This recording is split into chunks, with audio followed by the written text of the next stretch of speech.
سے پر پہنچ جائے، صحابہ تک پہنچ جائے۔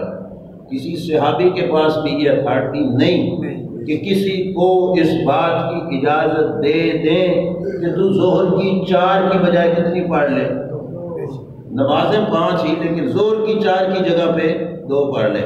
لیکن کسی کے پاس جو اتھارٹی نہیں ہے وہ اختیار اللہ نے اپنے یار کو عطا فرمایا ہے۔ سنیے حدیث پاک، حضور کے پاس ایک شخص حاضر ہوتا ہے، یا رسول اللہ صلی اللہ علیہ وسلم، میں اس فیملی کا فرد ہوں، میں اس خاندان میں رہتا ہوں جس خاندان کے اندر رات کو جاگنا بالکل ہی نہیں پایا جاتا، وہ رات ہوتے ہی فوراً سو جاتے ہیں۔ یا رسول اللہ صلی اللہ علیہ وسلم، اسلام لانے کو دل تو کرتا ہے لیکن اسلام میں ہے نمازیں 5، میں یا رسول اللہ پڑھوں گا 2، اگر بیعت کرنی ہے تو کر لیجیے۔ کتنی گھٹا دی؟ 3۔ ادھر 2 رکعتیں گھٹانے کی بھی کسی کو اجازت نہیں، کسی کو بھی اجازت نہیں۔ 5 پڑھے لیکن رکعتیں 2 گھٹا لے، کسی کو اجازت نہیں۔ وہاں 5 میں سے زیادہ کم ہو گئی کہ 3 نہیں پڑھوں گا، صرف کیا کروں گا؟ 2 پڑھوں گا۔ اب شریعت کا تقاضا یہ ہے کہ میرے محبوب صلی اللہ علیہ وسلم پر جو رب کی طرف سے آرڈر ہے وہ یہی ہے کہ 5 ہی پڑھی جائے، لیکن وہ کہتے ہیں میں 2 پڑھوں گا۔ میرے محبوب علیہ السلام کی شخصیت اگر عام ہوتی جیسے لوگوں نے سمجھا، سرکار فرماتے جاؤ، میں کیوں بیعت کروں، پڑھنی آتے 5 پڑھ، نہیں تو پھر میں تجھے بیعت نہیں کرتا۔ لیکن حدیث بتاتی ہے میرے نبی علیہ السلام نے فرمایا یار تو 2 ہی پڑھ، آجا کلمہ پڑھ لے، تو 2 پڑھ کلمہ پڑھ لے، باقی میں جانوں میرا خدا جانے۔ اب یہاں تک اختیار رب ذوالجلال نے اپنے پیارے محبوب صلی اللہ علیہ وسلم کو دیے۔ میں حضور کی حکومت کے لحاظ سے اختیار بیان کروں، شاید کوئی کہے کہ اتنی اتھارٹی فلاں فلاں کے پاس بھی ہے، لیکن ان کے حکومتی اختیار دیکھے جائیں تو وہ بھی کائنات میں کسی اور کے پاس اتنے نہیں نظر آئیں گے جتنے رب نے اپنے یار کو عطا فرمائے۔ تکوینی اختیارات، تکوینی سے مراد یہ ہے کہ کوئی چیز موجود نہیں ہے اس کو موجود کر دینا، کوئی چیز ہے نہیں اسے بنا دینا، یہ اختیار بھی رب ذوالجلال نے اپنے یار کو عطا فرمائے۔ لیکن یہ سارے اختیارات بعد میں جہاں پہ حد شریعت کی بات آتی ہے اللہ نے وہاں پہ بھی اپنے یار کو بے اختیار نہیں رکھا۔ یار جو بھی تو کہہ دے میں قبول فرما لوں گا اور وہی میں اپنی شریعت بنا لوں گا۔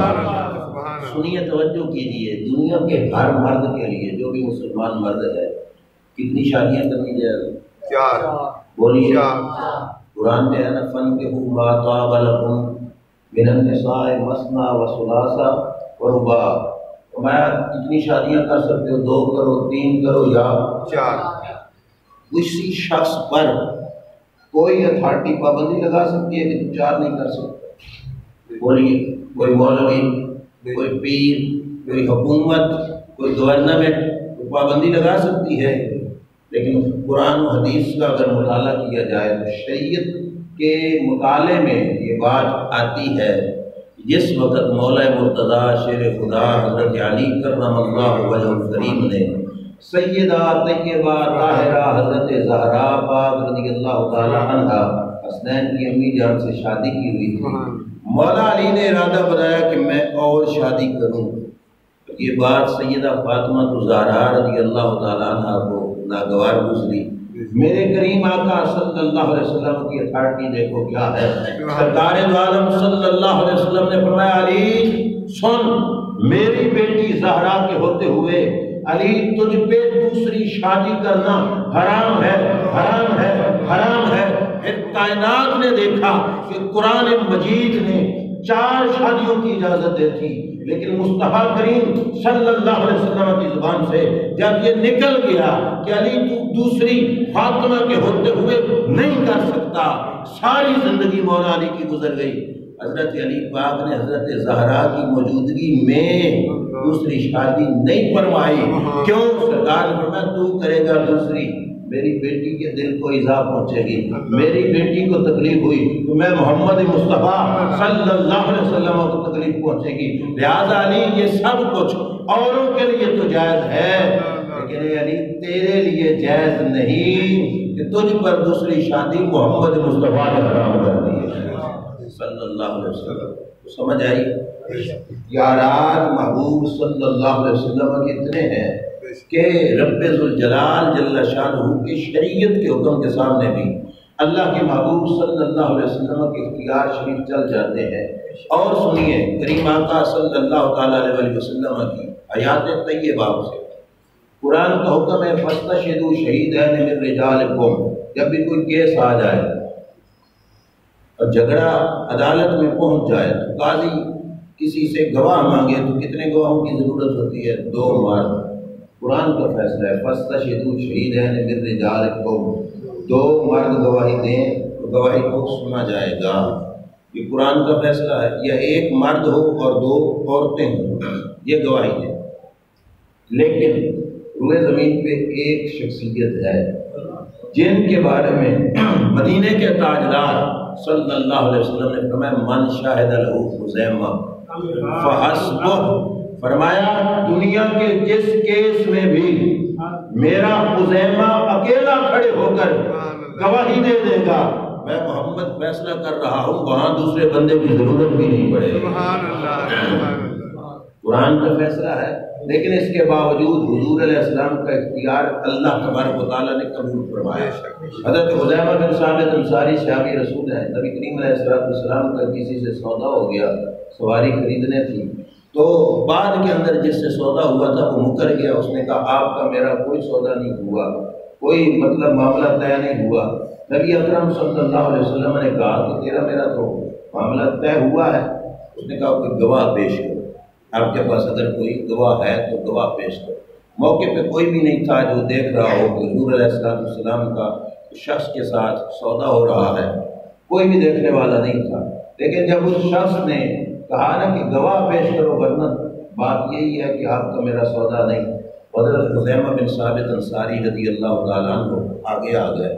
عرض کرتے ہیں میں گواہی دیتا ہوں یہ سودا اللہ کے نبی صلی اللہ تعالیٰ علیہ وسلم نے کیا ہے.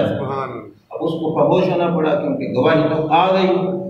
بعد میں میرے کریم آقا صلی اللہ علیہ وسلم نے حضرت خزیمہ سے پوچھا خزیمہ یہ تو بتاؤ یہ گواہی تم نے کیسے دے دی؟ موقع پہ آپ تھے نہیں, آپ نے یہ گواہی کس طریقے سے دی؟ جواب سننا, عقیدت دیکھنا صحابے کی. کہتے ہیں یا رسول اللہ صلی اللہ علیہ وسلم جب آپ نے کہہ دیا ہم نے مان لیا. کیوں؟ وجہ کیا ہے؟ کہتے ہیں یا رسول اللہ ہم نے کوئی خدا کو دیکھا ہے؟ خدا کو دیکھا ہے؟ نہیں دیکھا. منیا ہے؟ مان لیا. کیوں؟ آپ نے فرمایا ہے آپ کہا اگر اتنی بڑی ذات کے بارے میں آپ کی زبان سے نکلی ہوئی بات مان کر ایمان لے آئے, ایک سواری کے معاملے میں آپ کیسے جھوٹ بول رہے ہو؟ میں گواہی دیتا ہوں کہ آپ نے اس سواری کا سودا کیا تھا. میرے نبی علیہ السلام کے ساتھ وفا کی, محبت کی, ایک کمال کا انداز کیا. وہاں پہ میرے نبی علیہ السلام نے فرمایا سن پھر خزیمہ تو نے میرے ساتھ لجپالی کی, وفا کی ہے تو میں محمد صلی اللہ علیہ وسلم اس وفا کا اعزاز تجھے عطا فرماتا ہوں. من شاہد لہ خزیمہ فحسبہ. فرمایا جس کے لیے جس کیس میں بھی اے خزیمہ تیری گواہی آ جائے گی وہاں پہ دوسرے مرد کی گواہی کی ضرورت نہیں ہوگی. تجھ اکیلے کی گواہی کو رب نے 2 گواہیوں کے مقام فرما دیا. یہ ہے انداز میرے کریم آقا صلی اللہ تعالیٰ علیہ وسلم کے اختیارات شریف کا. آگے سنیے, قربانی کا موقع تھا. میرے نبی علیہ السلام خطبہ دے رہے تھے. اس دوران حضور علیہ السلام نے ایک شخص کو دیکھا وہ گوشت تقسیم کر رہا ہے. اس وقت پھر دکھ بنتا ہے گوشت تقسیم کرنے. کیوں؟ قربانی ہونی کب ہے؟ نماز پڑھنے کے بعد. نبی کریم علیہ السلام نے دیکھا تو اس وقت گوشت تقسیم کیا جا رہا ہے. حضور انور صلی اللہ تعالیٰ علیہ وسلم نے آرڈر دے دیا. فرمایا جس شخص نے نماز عید پڑھنے سے پہلے قربانی کر دی اس کی قربانی کوئی نہیں. گوشت ہے, گوشت کھائے پیے, لیکن قربانی اللہ کے دربار میں نہیں بنے گی. مسئلہ ایسے ہی ہے شریعت مطہرہ کا, جس نے عید کی نماز پڑھنے سے پہلے قربانی کی اس کی قربانی نہیں, گوشت ہے, قربانی کا ثواب اسے نہیں ملے گا. حضور کا مسئلہ سن کر وہ صحابی جو پہلے گوشت تقسیم کر رہے تھے عرض کرتے ہیں یا رسول اللہ صلی اللہ علیہ وسلم مجھ سے ہو تو گئی پہلے، اب میں کیا کروں، میرے پاس تو کوئی اور جانوری نہیں ہے۔ میرے کریم آقا صلی اللہ علیہ وسلم سے عرض کرتے ہیں یا رسول اللہ صلی اللہ علیہ وسلم اور کوئی نہیں، صرف 6 مہینے کا بکرا کھڑا ہے گھر میں، 6 مہینے سے بکرا قربانی سے لگنا بولیے نا نہیں لگتا۔ یا رسول اللہ صرف وہ کھڑا ہے، میں کر بیٹھا ہوں، اب میرے لیے کیا حکم ہے؟ اب دیکھو دنیا کائنات کے کسی بندے کے لیے جائز نہیں کہ وہ 6 مہینے کا بکرا ذبح کرے، اور کسی مفتی کے لیے بھی جائز نہیں کہ اس کی اجازت کسی کو دے، لیکن مدینے کے تاجدار صلی اللہ تعالیٰ علیہ وآلہ وسلم نے جس وقت اس غلام کو سنا فرمایا جا یار تو 6 مہینے کا ہی کر دے، رب تیری قربانی قبول کروا دے۔ اختیار ہے کہ نہیں؟ یہ تو ہو گیا شریعت کے لحاظ سے جو رب ذوالجلال جل شانہ نے اپنے محبوب صلی اللہ علیہ وسلم کو اختیار عطا فرمائے۔ ذرا حکومت کے لحاظ سے اگر دیکھو تو حکومت کے لحاظ سے بھی رب ذوالجلال نے اپنے حبیب کو باکمال اختیارات عطا فرمائے۔ حکومت کسی کی حکمرانی 4 بندوں پہ چلتی ہے، کسی کے آرڈر کا نفاذ 1000 بندے پہ ہو جاتا ہے، کسی کا آرڈر کروڑ بندہ مان لیتا ہے، لیکن آپ مجھے بتاؤ کسی کا آرڈر زمین پہ چلتا ہے؟ زمین پہ چلتا ہے؟ جتنی بڑی بھی حکومتیں ہوں جس وقت زمین ہلنا چاہے کوئی روک سکتا ہے؟ نہیں۔ زلزلے کو کوئی روک سکتا ہے؟ کسی کا آرڈر درختوں پہ چلتا ہے؟ نہیں۔ پتھروں پہ چلتا ہے؟ نہیں۔ لیکن میرے نبی علیہ الصلوۃ والسلام کی حکومت ایسی حکومت ہے کہ رب ذوالجلال نے ان کے آرڈر کا پابند بے جان چیزوں کو بھی بنا دیا۔ حدیث پاک سنیے، میرے نبی علیہ الصلوۃ والسلام نے قضاء حاجت فرمانی تھی، استنجا فرمانا تھا۔ سرکار کا طریقہ یہ تھا کہ دور جا کر لوگوں کی آنکھوں سے اوجھل ہو کر باپردہ استنجا فرمایا کرتے تھے۔ سرکار گئے کوئی جگہ مناسب نہ مل رہی تھی کہ جہاں پہ پردے والی اوٹ والی جگہ کوئی نہیں مل رہی تھی۔ اب حدیث سنیے، میرے نبی علیہ الصلوۃ والسلام کی کمال کی شان سنیے۔ سرکار نے ایک درخت دیکھا، یوں اس کی شاخ کو پکڑا، فرمایا چل میرے ساتھ۔ درخت کو شاخ سے پکڑ کے کہا چل میرے ساتھ۔ درخت کو ساتھ چلایا، جہاں پہ قضاء حاجت فرمانے کا ارادہ تھا وہاں پہ جا کے اس کو کہا یہاں پہ رک جا۔ پھر گئے دوسرے درخت کو ٹہنی سے پکڑا، فرمایا چل، اس کو ساتھ چلایا، ساتھ چلا کے وہاں پہ لے گئے، اب فرمایا دونوں جڑ جاؤ، دونوں اکٹھے ہو جاؤ، دونوں اکٹھے ہو گئے۔ پھر نبی کریم علیہ الصلوۃ والسلام نے وہاں پہ قضاء حاجت فرمائی۔ اب میں آپ سے پوچھتا ہوں کون ہے جس کی درخت مانتے ہیں؟ یہ حکومت اور اختیار رب نے اس کائنات میں دیا ہے تو اپنے پیارے یار کو ہی عطا فرمایا ہے۔ انہوں نے قضاء حاجت کرنی ہے، پردے کی ضرورت ہے تو درخت کی ٹہنی پکڑ کے آرڈر دے رہے ہیں کہ میرے ساتھ چل، وہاں پہ پردہ بن، اور وہاں پہ اس کو پردہ بنا کر اللہ کے محبوب صلی اللہ علیہ وسلم قضاء حاجت فرما رہے ہیں۔ جن کا آرڈر بے جان بھی مانتے ہیں، بے شک جن کے آرڈر کا نفاذ بے جانوں پہ بھی ہو جاتا ہے۔ صرف اتنا نہیں، مشہور باتیں میں ان کی طرف تو نہیں جاتا، سورج کو اشارہ کیا تھا مڑ نہیں آیا تھا، بے شک پابند ہے سورج کسی اور کا بلا نہیں۔ کسی حکومت کے پاس اتھارٹی ہے کہ آج سورج تھوڑا دیر سے غروب ہو جائے، روک لیں سورج کو، کسی کی جرت بھی نہیں ہے کہ وہ سورج کو روک سکتے۔ ہاں اگر کوئی غلام مصطفیٰ بن جائے، سبحان اللہ، ان کے در کا نوکر بن جائے تو رب ان کو بھی یہ اعزاز دے دیتا، نوکر بنے اس در کا، غلام بن جائے اس در کا۔ حضرت شاہ نصیر الدین چراغ دہلوی سلسلہ چشتیہ کے پیشوا ہے رضی اللہ تعالیٰ عنہ، ایک بادشاہ کے کپڑے دھویا کرتے تھے، نماز عصر کے بعد کا ٹائم تھا، انہوں نے کپڑے دے دیے، کہا یہ دھو کے دو اور خشک بھی کر کے دو۔ شاہ نصیر الدین چراغ دہلوی کی نماز رہتی تھی، ادھر سے کپڑے کچھ نہیں ہو رہے تھے اور سورج ڈوبنے کی طرف جا رہا تھا۔ اب پریشان ہے حضرت شاہ نصیر الدین چراغ دہلوی کہ کروں تو کیا کروں؟ اب ان کے ملفوظات شریف میں آتا ہے کہ جس وقت سورج ڈوبنے کے بالکل قریب جا پہنچانا، ان کی اثر رہتی تھی، ادھر سے کپڑے بھی کچھ نہیں ہو رہے تھے تو غصے سے، اب یہ ہے ان کے نوکروں کی شان، سورج کو دیکھ کے کہا ہے اس بے حیا کو حیا نہیں آئی، تو تے حیا کر لے۔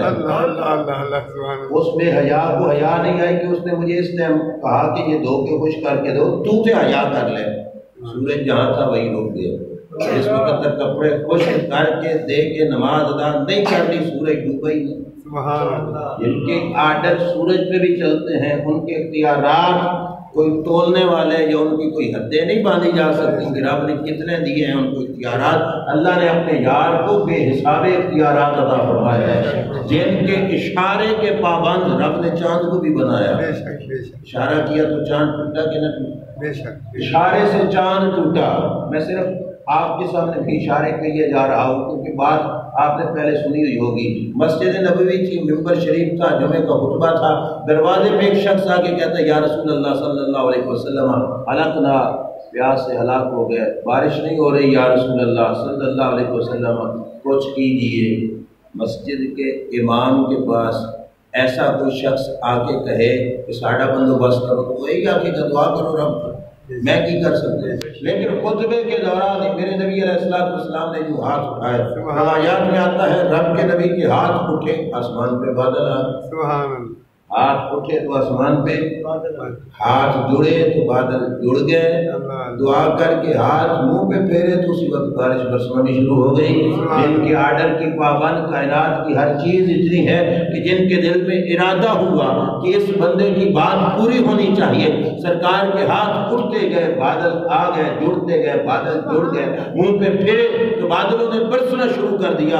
اتنی کمال کی حکومت رب ذوالجلال نے اپنے محبوب صلی اللہ علیہ وسلم کو عطا فرمائی۔ اور یہ بھی دیکھیے کسی کی حکومت ایک ملک پر، پاکستان کے حکمرانوں کی حکومت افغانستان پہ چلتی ہے، ہندوستان انڈیا پہ چلتی ہے۔ میرے نبی کی حکومت سنو، سرکار دو عالم صلی اللہ علیہ وسلم فرمایا لوگوں اللہ نے مجھے 4 وزیر عطا فرمائے، 2 ہیں زمین میں، 2 ہیں آسمان میں۔ کیا فرمایا؟ آسمانوں کے وزیر ہیں جبریل میکائیل، زمین کے وزیر ہیں ابو بکر و عمر۔ اللہ تعالیٰ نے مجھے 2 وزیر زمین میں، 2 وزیر آسمان میں عطا فرمائے۔ میں آپ سے پوچھتا ہوں جہاں وزیر ہوتے ہیں وہاں پہ حکومت ہوتی ہے؟ ہوتی ہے نا؟ اللہ نے کیا بتا دیا کہ میری دنیا کی اس زمین پر بھی حکومت ہے اور آسمانوں پر بھی رب ذوالجلال نے میری حکومت ہی رکھی ہوئی ہے کہ وہاں پہ حکومت نہیں تھی تو وزیر وہاں پہ کیسے آ گئے؟ جہاں پہ میرے استاد محترم حضور اشرف العلماء شیخ الحدیث و تفسیر علامہ محمد اشرف سیالوی رحمۃ اللہ تعالی علیہ فرمایا کرتے تھے، توجہ کرنا آپ کو بھی بات سمجھ آئے گی۔ یہ بتاؤ کہ وزیر ملک کے بارڈر پہ بیٹھتے ہیں؟ نہیں، بارڈر پہ بیٹھتے ہیں یا درمیان میں کہیں نہ کہیں انہوں نے دارالخلافہ بنایا ہوتا ہے۔ ہمارے اسلام آباد میں بیٹھتے ہیں، بارڈر اسلام آباد میں تو نہیں، بارڈر تو لاہور کے سرے پہ کھڑا ہے۔ بارڈر پہ وزیر بیٹھتے ہیں کہ سلطنت کے درمیان میں جا کے کہیں بیٹھتے ہیں؟ پتہ چلا جہاں پہ وزیر بیٹھتے ہیں سلطنت اس سے بھی آگے تک ہوتی ہے، یہ نہیں کہ وہ حد ہو گئی۔ اب آپ سے پوچھتے ہیں یہ بتاؤ کہ جبریل کہاں بیٹھتا ہے؟ سدرۃ المنتہا کے پاس، 7 آسمانوں سے اوپر رب کی جنت کے پاس سدرۃ المنتہا ہے، جبریل وہاں بیٹھتا ہے۔ سرکار کی حکومت صرف سدرۃ المنتہا تک ہوگی؟ نہیں، کہ اگر سدرۃ المنتہا تک ہو تو پھر تو نہیں کہنا پڑے گا کہ وزیر تو بارڈر پہ بیٹھا ہے، اس سے آگے حکومت نہیں، یہ بارڈر بن گیا۔ جبریل جہاں پہ بیٹھا وہ میرے نبی کی سلطنت کا بارڈر نہیں، اللہ نے اپنے حبیب کو سلطنت اس سے بھی آگے کی عطا فرمائی۔ یہی وجہ تھی کہ شب معراج اس بارڈر پہ جا کے جبریل رکا، نبی نہیں رکا۔ جبریل نے کہا تھا کہ میں 1 پر کے برابر بھی آگے جاؤں تو میں جل جاؤں گا، لیکن مدینے کے تاجدار صلی اللہ علیہ وسلم آگے گئے، ان کے کپڑے شریف کا دھاگا تک بھی نہ جلا۔ رب بتا رہا تھا سلطنت جبریل کی، اور جبریل کا دفتر سدرۃ المنتہا ہے، میرے نبی کی حکومت کی انتہا سدرۃ المنتہا پہ نہیں ہے۔ اللہ نے اپنے حبیب کو اس سے بھی آگے کی حکومت عطا فرمائی ہے۔ اب ایک اور بات سنیے، یہ بھی قرآن مجید سے میں آپ کے سامنے عرض کرتا ہوں۔ کسی کے گھر میں بچیاں ہوں، بچیوں کے رشتہ کرانا ان کے والدین کی ذمہ داری ہوتی ہے۔ والدین نہ چاہیں تو وہاں پہ رشتہ کوئی کرا سکتا ہے، کسی کے حق بنتا ہے کہ وہ ان پہ زور ڈال دیں چلو جی کرو رشتہ، لیکن رب نے اپنے یار کو جو سلطنت عطا فرمائی ہے اس کا حال بھی دیکھیے۔ میرے نبی علیہ السلام کے صحابی ہیں حضرت زید بن حارثہ رضی اللہ تعالی عنہ، حضور کے صحابی ہیں۔ یہ وہ صحابی ہیں جنہوں نے حضور سے وفا کی اور سرکار کے خادم بن کے رہے نا۔ چاچا اور باپ لینے کے لیے بھی آئے تھے کہ گھر میں آ جاؤ. انہوں نے یہی کہا تھا مجھے تمہارے گھر میں آ کر آزاد رہنے میں اتنا مزہ نہیں جتنا اس دربار پہ غلام بن کے رہنے میں مجھے مزہ ہے. میں تمہارے ساتھ نہیں جاؤں گا. اس وقت میرے نبی علیہ السلام نے حضرت زید کو یہ اعزاز بخشا. میں لوگوں پہلے زید کو زید بن حارثہ کا بیٹا کہتے تھے. آج کے بعد زید کو زید بن محمد کہا تھا. میں محمد مصطفیٰ صلی اللہ علیہ وسلم نے اسے اپنا بیٹا بنا لیا. اچھا بعد کے اندر جس کو بیٹا بنایا جائے اس کی شادی کا اہتمام کیا کرنا ہوگا؟ باپ ہی کرنا ہوگا. حضرت زید کی شادی کا پروگرام بنا. میرے نبی علیہ السلام نے رشتے کا مطالبہ کروایا اپنی پھوپھی کے گھر سے. کس گھر سے؟ اب توجہ کرنا. حضور کا خاندان شریف قریش کا خاندان عرب میں سب سے اونچا سمجھا جاتا تھا، بڑا خاندان. اور حضرت زید کی کیا حیثیت ہے؟ ان کے خاندان شریف کے حوالے سے یہ کہ وہ بازار میں بکنے والے غلام. اب اتنے اونچے گھرانے کی بچی کا رشتہ میرے محبوب صلی اللہ علیہ وسلم نے مانگا، آرڈر دے دیا کہ دو کس کو؟ حضرت زید رضی اللہ تعالی عنہ کو. ان کی ماں، بچی کی ماں اور ان کے بھائی کے دل میں یہ خیال آیا کہ ہمارا اتنا اونچا خاندان ہے، بڑی فیملی ہے، ہم ان کو رشتہ دے دیں کہ یہ غلام زادہ جو غلام ہے، غلاموں میں اس کا نام شمار ہوتا ہے، ہم ان کو کیسے رشتہ دے دیں؟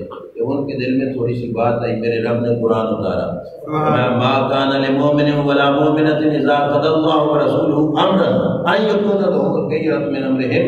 فرمایا سنو اے زید کی ماں اور زید کے بھائی، اگر ایمان بچانا ہے تو میرے یار کا آرڈر ماننا پڑے گا.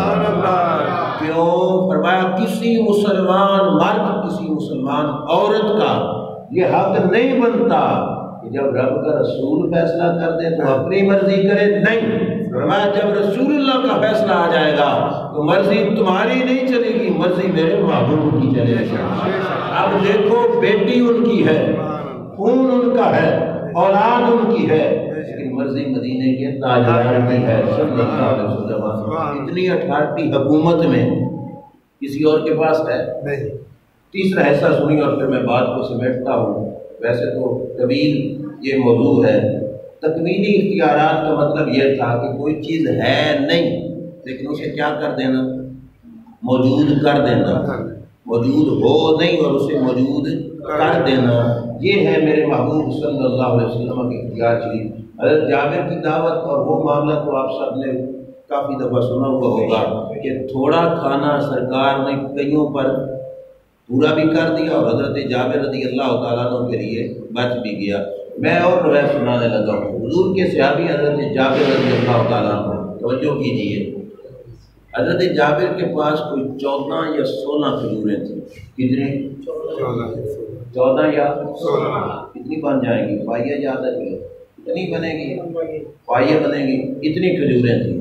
میرے کریم آقا صلی اللہ علیہ وسلم کی بارگاہ میں لے کے آئے. یا رسول اللہ صلی اللہ علیہ وسلم، اے رزق کے اللہ نے مجھے عطا فرمایا، اس میں برکت کی دعا کر دو، برکت کی دعا کر دو. میرے نبی علیہ السلام نے یوں سامنے رکھی، حضور علیہ السلام نے دعا کر دی. کتنی کھجوریں ہیں؟ 14 یا 16 کھجوریں. سرکار نے برکت کی دعا کی. اب کپڑے کی پوٹلی تھی، اس کے اندر حضرت جابر، حضرت ابو ہریرہ رضی اللہ تعالیٰ عنہ نے وہ کھجوریں رکھی ہوئی تھی. اوپر سے وہ باندھا ہوا ہوتا تھا جیسے توشدان آج کل بھی کچھ بزرگوں کے پاس ہوتا ہے جیب میں، اس طرح کا توشدان. وہ حضرت جابر رضی اللہ تعالیٰ عنہ حضور نے فرمایا جاؤ جابر لے جاؤ، جب بھی ضرورت پڑے ہاتھ پاک کھجوریں کٹ لینی ہیں، کھا لینی ہے. توشدان کو الٹا کر کے یوں خالی نہیں کرنا. ضرورت جتنی بھی پڑے ہاتھ ڈال کے نکال لینی ہے، الٹا کر کے خالی کرنے کی کوشش نہ کرنا. میرے محبوب علیہ السلام کے صحابی حضرت ابو ہریرہ رضی اللہ تعالیٰ عنہ ارشاد فرماتے ہیں، توجہ کرنا، وہ فرماتے ہیں کہ اس توشادان میں سے کھجوریں ہم حضور کی ساری زندگی کھاتے بھی رہے، کھلاتے بھی رہے، خالی نہیں ہوا. کھاتے رہے، کھلاتے رہے، خالی نہیں ہوا. اچھا یہ بھی بڑی بات تھی. اتنا بھی چل جاتا تو بڑی بات تھی. 14 کھجوریں مہینہ رمضان شریف کا نہیں پورا گزارتی. وہ حضور کی ساری زندگی کہتے ہیں میں کھاتا بھی رہا کھلاتا بھی رہا. کہتے ہیں پھر دور آ گیا ابو بکر صدیق کا. حضرت ابو بکر صدیق کی ساری دور خلافت میں فرماتے ہیں میں کھجوریں اس سے کھاتا بھی رہا کھلاتا بھی رہا, میرا توشہ دان خالی نہیں. آگے سنو, فرماتے ہیں حضرت عمر کا دور آ گیا. حضرت عمر کے سارے دور خلافت میں 10 سال سے بھی زیادہ بنتا ہے. اس سارے دور خلافت میں کہتے ہیں میں کھجوریں کھاتا رہا کھلاتا رہا, توشہ دان ختم نہیں ہوا. حضرت عثمان کا دور آ گیا. کہتے ہیں سارے دور پاک میں کھجوریں کھاتا رہا کھلاتا رہا. حضرت عثمان کے دور میں بھی وہ کھجوریں ختم نہ ہوئی. اب توجہ کرنا. حضرت ابو ہریرہ فرماتے ہیں جس دن ظالموں نے حضرت عثمان کو شہید کیا, حضرت عثمان رضی اللہ تعالیٰ عنہ کو شہید کیا گیا, حضرت ابو ہریرہ رضی اللہ تعالیٰ عنہ فرماتے ہیں وہ توشہ دان میں کہیں رکھتا نہیں تھا, اس توشہ دان کے ساتھ رسی باندھ کے نا یہاں پہ میں باندھا کرتا تھا, اپنے پہلو کے ساتھ نا باندھ کے بالکل پاس رکھتا تھا. فرماتے ہیں جس دن حضرت عثمان شہید ہوئے اس دن میرا توشہ دان گم ہو گیا, ختم نہیں ہوئی, کیا ہوا گم ہو گیا. حضرت ابو ہریرہ رضی اللہ تعالیٰ عنہ فرمایا کرتے تھے للناس ہم ولی ہمان قتل اخی عثمان ہم الجراب و قتل اخی عثمان. فرماتے ہیں لوگوں کو ایک غم تھا کہ عثمان شہید ہو گئے, ابو ہریرہ کو 2 غم تھے کہ بھائی عثمان بھی شہید ہو گیا میرا توشہ دان بھی گم ہو گیا. اور مولا علی قاری علیہ الرحمہ نے فرمایا وجہ یہ تھی کہ یہ تھا برکت کا توشہ دان, بے شک برکت کا توشہ دان جس کے اندر برکت سے کھجوریں نکل رہی تھیں. فرماتے ہیں گم اس واسطے ہو گیا کہ جب ظالموں نے ظلم کیا مولا عثمان پر, جس وقت روئے زمین پہ ظلم ہوتا ہے رب اپنی برکتیں اٹھا لیتا. وہ برکتوں والا توشہ دان حضرت ابو ہریرہ رضی اللہ تعالیٰ عنہ سے گم ہو گیا. بہرحال یہ الگ مسئلہ ہے. آپ اتنا بتائیے کتنے سال گزرے, 14 کے 16 کھجوریں حضرت ابو ہریرہ کھاتے بھی رہے کھلاتے بھی رہے. یہ برکت تھی میرے نبی علیہ السلام کی دعا کی کہ جو چیز نہیں تھی اس کو کیا کر دیا, پیدا کر دیا. اللہ تعالیٰ نے یہ اختیار بھی اپنے یار کو عطا فرمائے تھے. بہرحال عقیدہ یہ رکھنا چاہیے کہ ہم سب کی اتھارٹیاں ایک طرف, ہم سب کے اختیارات ایک طرف, ہماری طاقتیں اختیارات جہاں پہ ختم ہو جاتے ہیں جواب دے جاتے ہیں وہاں سے بھی اللہ تعالیٰ اپنے حبیب پاک صلی اللہ علیہ وسلم کو اختیار عطا فرماتا ہے. جہاں پہ دنیا کے کسی بندے کے اختیار نہیں نہ چل سکتے وہاں پہ بھی رب کے یار کے اختیارات چلتے ہیں. اللہ تبارک و تعالیٰ سے دعا ہے اللہ تعالیٰ ہمیں آپ کو سب کو ہمیں عمل کی توفیق عطا فرمائے. میں نے جو گزارشات کی اللہ تعالیٰ آپ کو ہمیں عمل کی توفیق عطا فرمائے. آخر دعوانا الحمدللہ.